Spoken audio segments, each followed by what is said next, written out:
Welcome to COVID-19 Franchise Leaders Respond. I'm your host, Red Boswell, President of the International Franchise Professionals Group. We're joined today by David Hicks. David is the CEO of Homevestors, the We Buy Ugly Houses people. David, welcome to this crazy time and to this webinar today. Thank you, Ed. It is a crazy time, isn't it?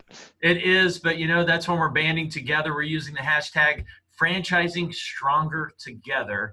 And you've got a unique perspective on this. But first of all, let's start with what matters. How are you doing? How's your family holding up? We're doing great. My wife and I here are doing great. My son, who is also a franchisee for us, is doing great too. He's up in Oklahoma City. And you and your family are based here in Dallas near me. That's correct. Yeah. We've got, believe it or not, the whole city has been shut down unless it's a critical emergency type situation. So I know you're working from home. This is my last day in the office before I'm mandated to stay home. Help the listeners understand quickly. Tell us about Homevestors. Who are you? What do you do? Many people don't know the name Homevestors, but they've seen our advertising, the We Buy Ugly Houses billboards, and that's what we do. Our franchise organization has over 1,100 franchises all over the country, and so every place the COVID-19 is, our franchises are being affected by it.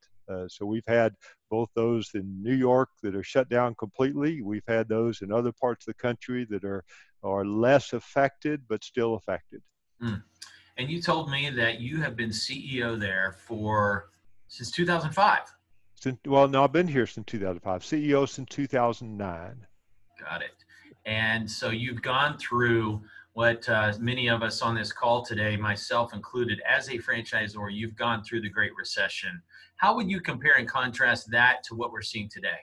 It's interesting, and I tell you what, I've spent all week talking to franchisees and our development agents. Those that are more experienced have gone through crisis like this before. This one is unique and it is different. For us, 2008 and 9 was a lot worse because it was driven by housing. The money went away. So our franchise were very affected. We were very affected by that immediately. This crisis is the opposite. Housing, there's a demand for housing. There's a pent-up demand for housing here in the U.S. The money markets are still strong. Their interest rates are lower.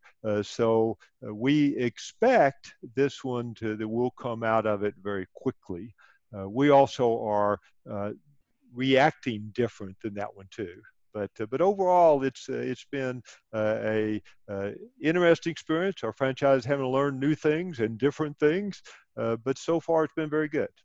You're reacting differently. Help us understand what is that difference, and how is your franchise organization faring today, and how are you reacting differently? And part of it is us as a franchisor. In 2008 and 9, we were focused inward. How do we survive? What do we need to do different? The reality is coming out of that, we understand our success is dependent on the franchisees. We have our internal people focusing on all of the structure and how we support them. But we have more of our support people now talk about with the franchisees, how do we help them be more successful? How do we help them deal with their fears? How do we help them figure out how to function in our new world? Because our world changed when this came about.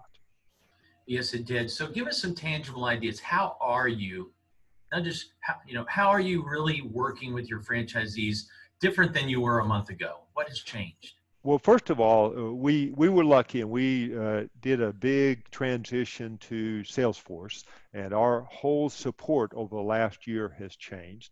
But this is forcing us to use the tools to communicate better, to help them see successes, other franchises. We're helping them come out with how to work in this new environment, because it is definitely a new environment. So you mentioned Salesforce. Any other technology or updates or changes that have occurred in these last few weeks? One of the big things is using things like video, like we're doing right now. We have done a lot of video with our franchises. We've had a lot of our leaders doing interviews just like this. We do a couple training tools. We have some of our big sales training trainers that talk about, okay, how do you go do an appointment over the phone? How do you react different? We just used a lot of those tools.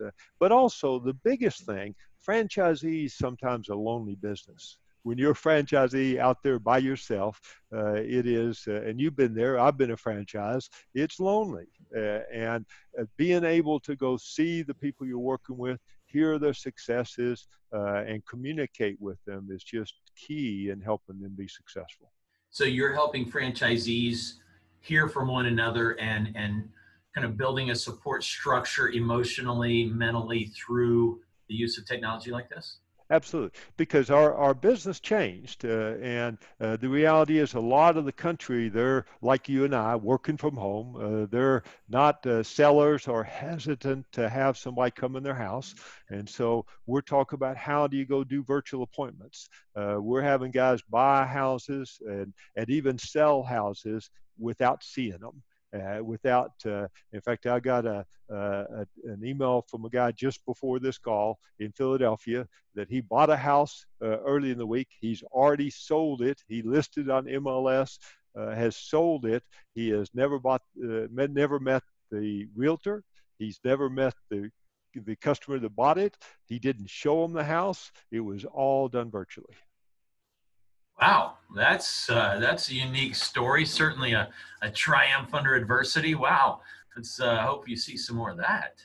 And we'll get more and more of that. It's amazing how many times our franchises have bought houses. We've had a lot of stories that they're buying houses, that a seller's walking through the house and showing them video of the house. They're doing a whole presentation online or through the phone, or they're just our franchise entrepreneurs. They learn how to function in the world the way it is now. This is going to end someday, hopefully sooner rather than later. But regardless, we've got to know how to do business the way we are now. Okay, so David Hicks, CEO of Homevestors. We've been talking a lot about what you're doing with current franchisees, supporting them, pivoting to both from a training, from helping them with their clients. What about franchise development? A lot of franchisors have put some significant brakes on franchise development during this uncertain time. They're pulling back in various areas related to that. How about Homevestors? Believe it or not, we've gone the opposite. We have a lot of interest right now.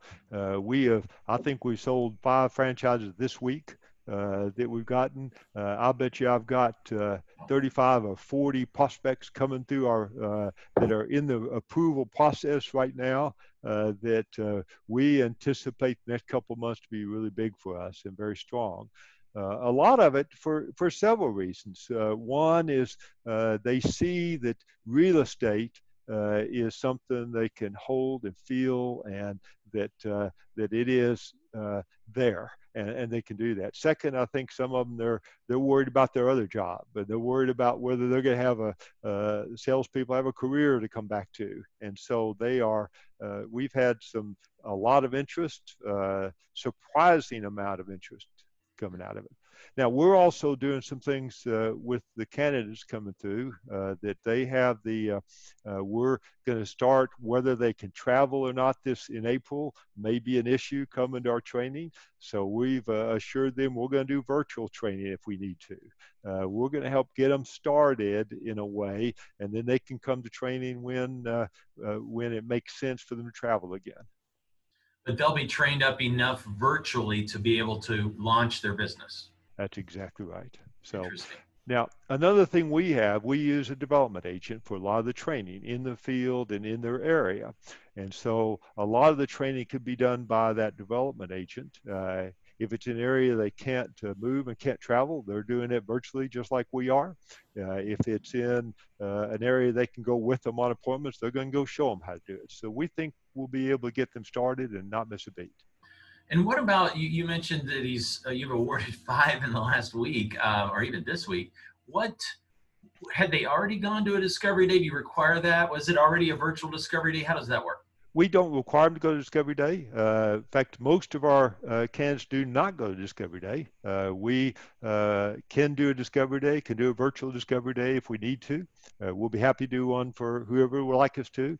But the reality is, ours, they have our system. I bet you 80% of our new sales last year did not go to Discovery Day, even before this.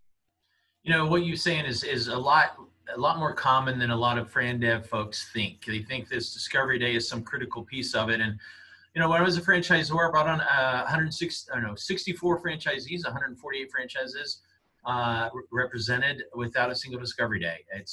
And this was a decade plus ago. So it's not as crucial in some sectors as others. You guys, not a brick and mortar.